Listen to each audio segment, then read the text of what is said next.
Et bonjour tout le monde, bienvenue dans ce nouveau vlog où on quitte la très très belle ville de Saint-Augustine. On vous la recommande vraiment. Si vous n'avez pas vu notre vlog, bah, je vous conseille d'aller le voir. C'est l'épisode juste avant.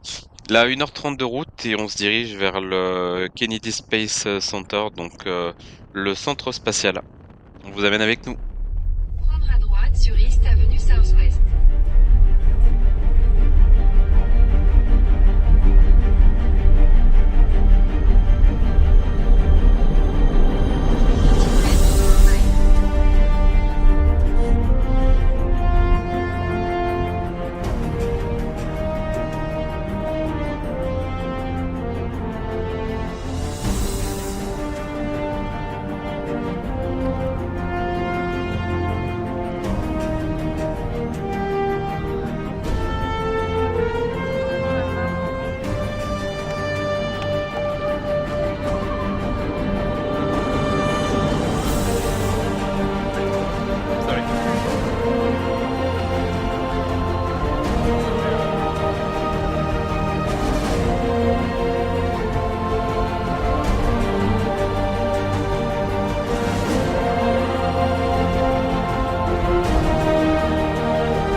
le bus.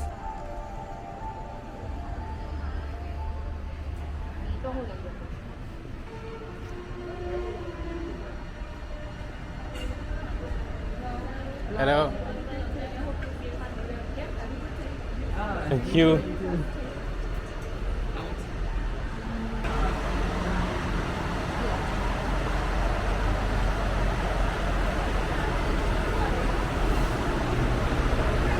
Hi.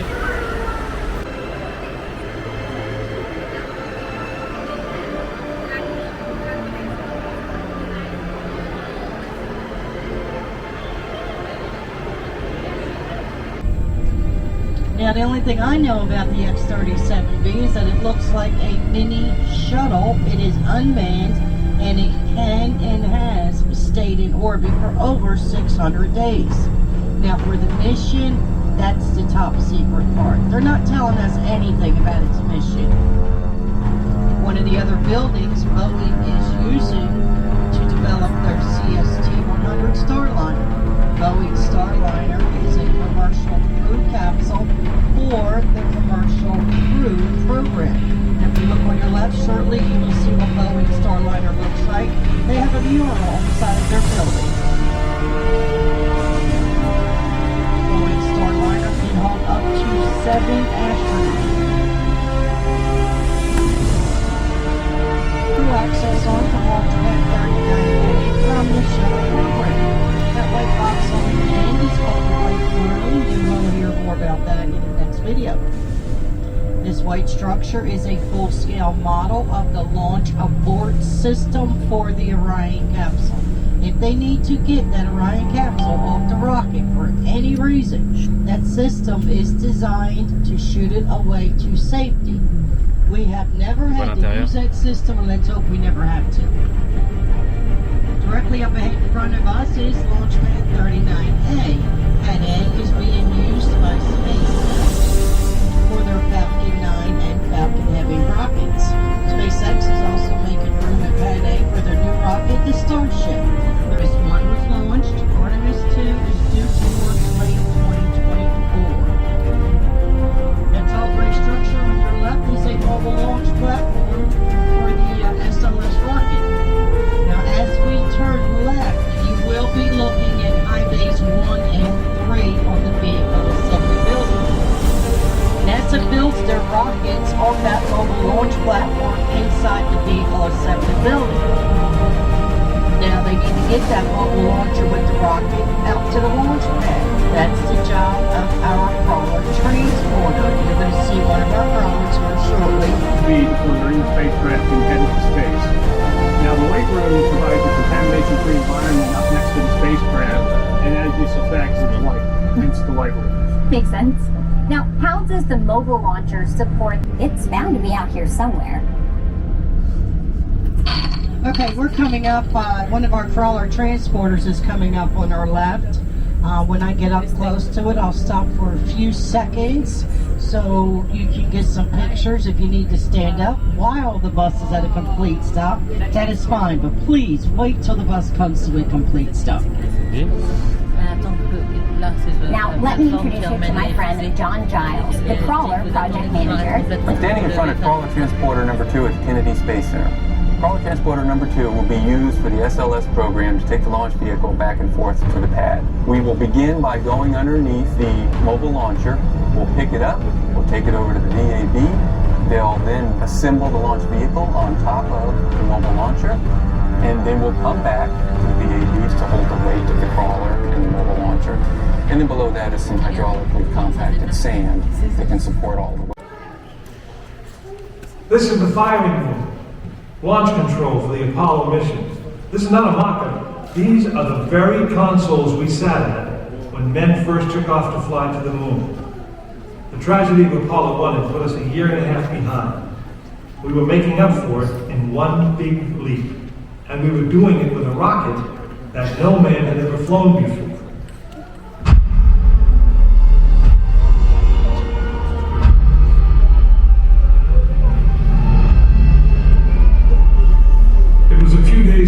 Christmas 1968, when Apollo 8 sat on the pad. She was the first of a new kind, a moon rocket. This was the Phoenix, risen from the ashes of Apollo 1. The first Apollo crew did not die in vain.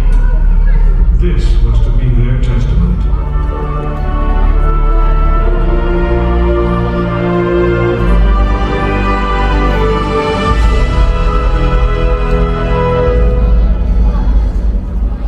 "36 stories high, she had been fully fueled throughout the night.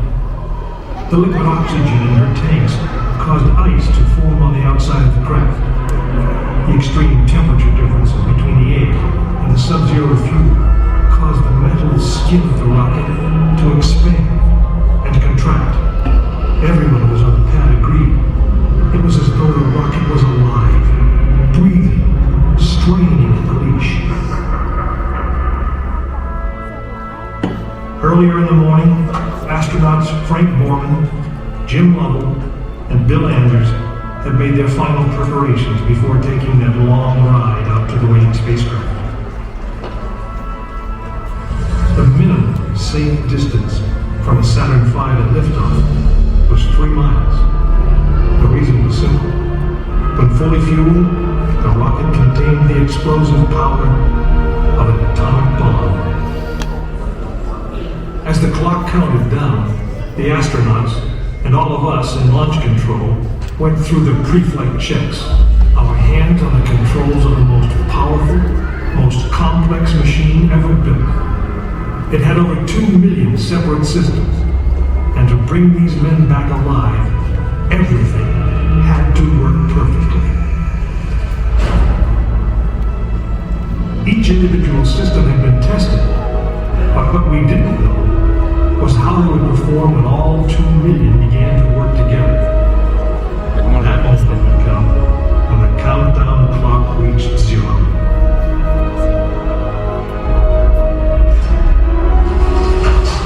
If a maneuvering thruster failed, if communications broke down, if navigation was off by 1 degree, if any piece of the miles of wiring, circuits, relays, or valves was defective, Frank Borman, Jim Lovell, and Bill Anders would pay with their lives. As they sat, waiting for launch on that chill December morning, these 3 astronauts were back to what they had always been, test pilots.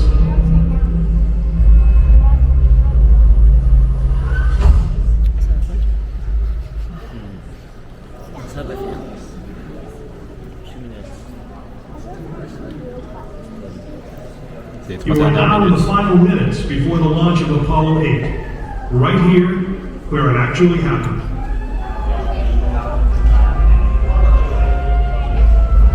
Mankind is about to leave his planet behind and journey to another. It is one of those rare moments when history is not being made, destiny is being embraced.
First stage preparations are completed. Okay. We're on. Ready to go to contact. Stand by order. Okay, you're on. All seconds and counting. The first stage liquid oxygen tank has been pressurized and the pressure is still building up. Coming up on 90 seconds, mark, T-minus 90 seconds and counting. The Apollo 8 crew standing by, spacecraft commander Frank Borman, Jim Lovell, Bill Anders. We now report that the liquid hydrogen tank on the third stage is pressurized, 1 minute 15 seconds.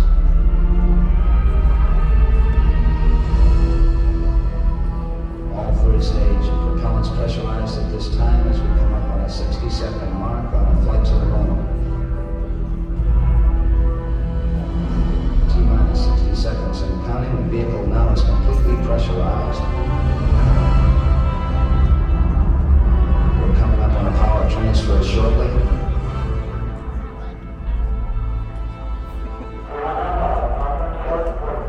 We have the power transfer. We're now on the flight batteries within the launch vehicle.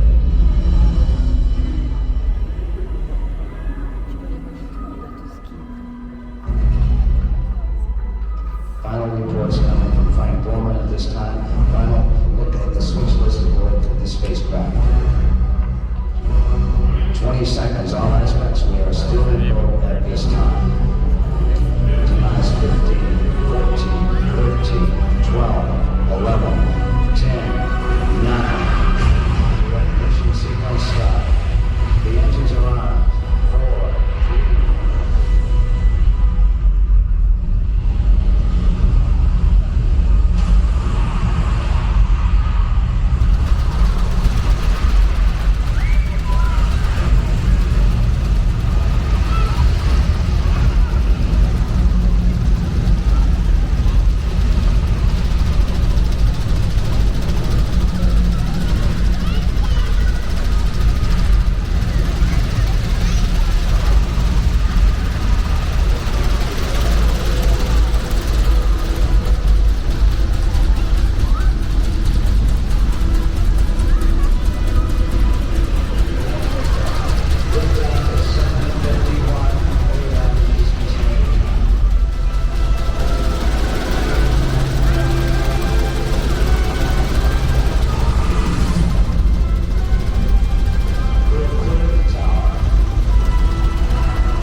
Apollo 8 successfully orbited the moon.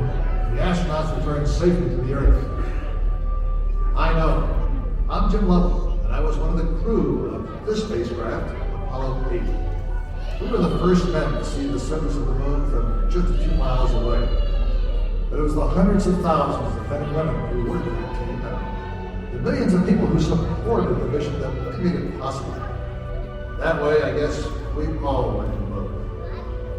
Now, on the other side of those doors, you'll find an actual Saturn V moon rocket. It's still the most powerful, the most complex machine ever built. And I guess it's the only one that can take you to another planet. I actually got to fly one on a second flight to the moon called Apollo 13.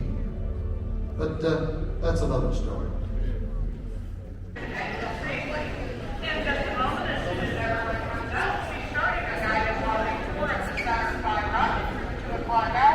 If you'd like to join us, just gather right behind the red line here and we'll get started in a few minutes. Once again, welcome to the Apollo Saturn V Center. Those of you who are coming out of the Apollo pre-show theater, please keep...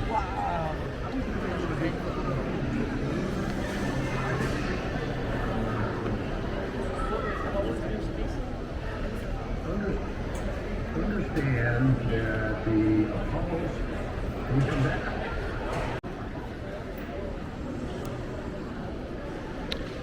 l'astrovan pour amener les astronautes à leur fusée.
As soon as the eagle reappears, things begin to go wrong.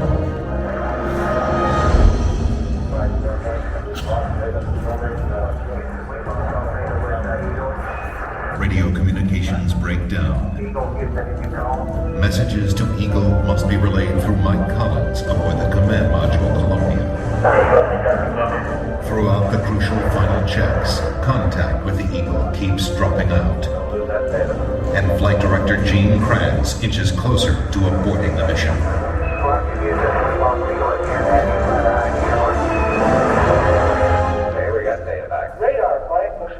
With the vital computer links temporarily holding, the moment of decision is now. Okay, I'll flag the colors, down and over landing. Let's go. Go. Econ, Sergeant, go. And Tom, we're go for landing. You don't get that, you're go for landing, over. Go for landing. Contact light. Okay, engine stop. Tranquility Base here. The Eagle has landed. Roger, Tranquility. We copy you on the ground. You got a bunch of guys about to turn blue. We're breaching again. Thanks a lot. A short time later, history is made again. Okay, Neil, we can see you coming down the ladder now. For one incredible moment, we are one people with one history, watching our destiny unfold. That's one small step for man, one giant leap for mankind.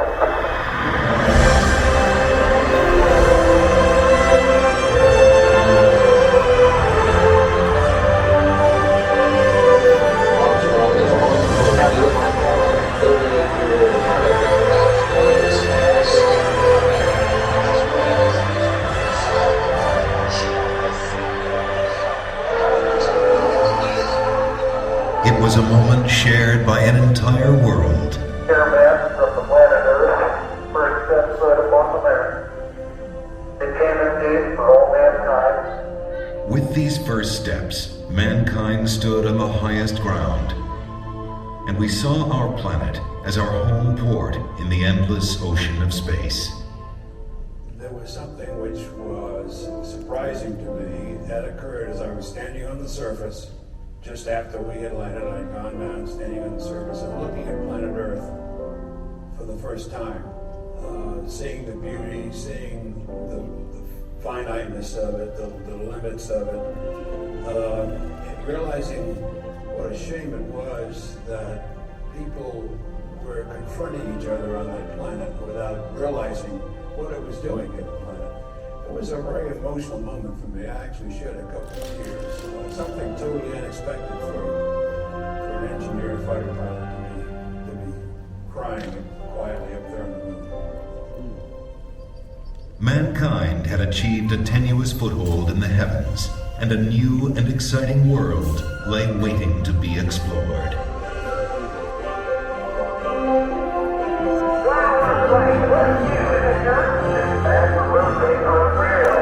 The first mission had stayed for only one day, but over the next 3.5 years, 5 more Apollo missions visited the moon, and with each one, we stayed longer, roamed further, and discovered more.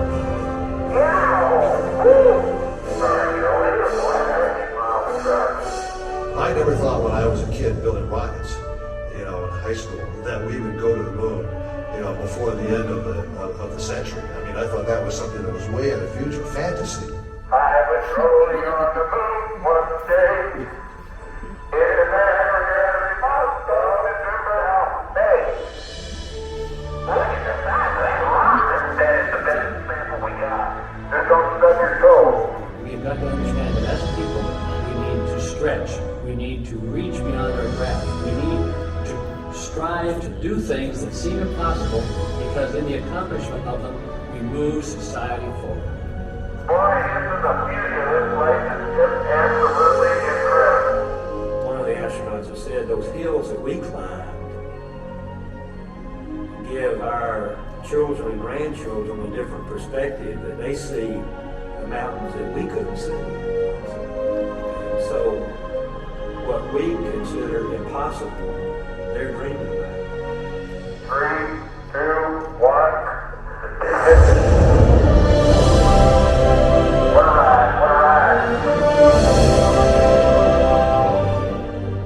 When I have a chance to talk to kids, I tell them, the first thing I tell them is to take the word impossible out of their vocabulary. Go to their teacher tomorrow morning and scratch it out in the dictionary. The word doesn't exist. If I can stand here and tell you that I lived on the moon, that I called the moon my home for 3 days, you tell me what is impossible in this day and age, much less in a generation that follows, much less into the 21st century. Nothing is impossible.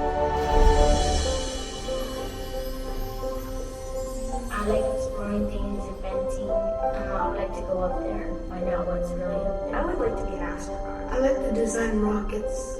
Payload specialist. I'd be ground controls. The thing that my mom can't understand is I'm terrified of heights, but I want to be an astronaut. There's so many things I'd love to do. I would explore, I'd look for everything. I would try to start a farm. Millions of other galaxies that you might be able to live in the unknown. Anything's You possible. may be able to cure certain diseases and Mars and dance right. Play basketball, but you can still be short. Because then you could like fly up in the air. Baseball would be awesome. Hit the ball, you get a home run every time. There are a lot of things that it does for mankind that we, because of science, we simply cannot do on Earth. It's such a big universe, and it's kind of strange to think that just this one tiny planet.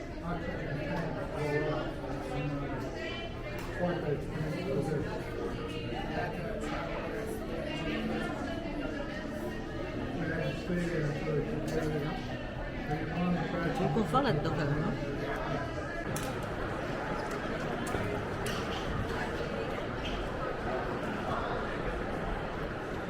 Oh, les gens, il y a un simulateur, je comprends.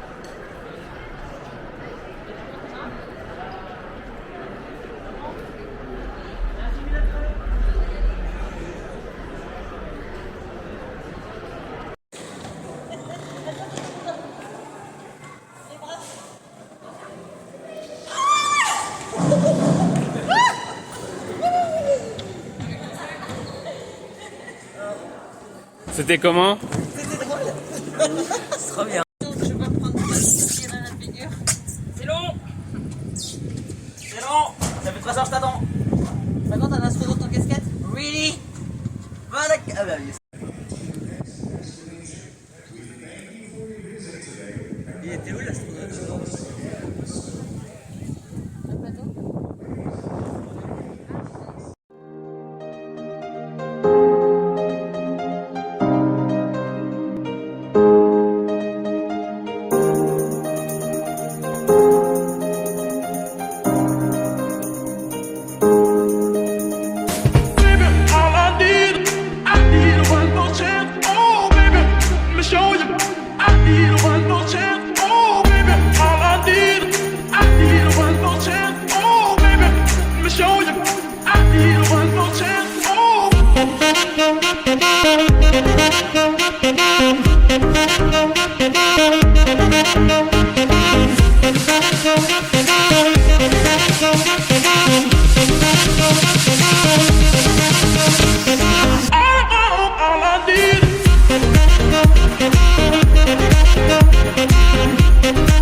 show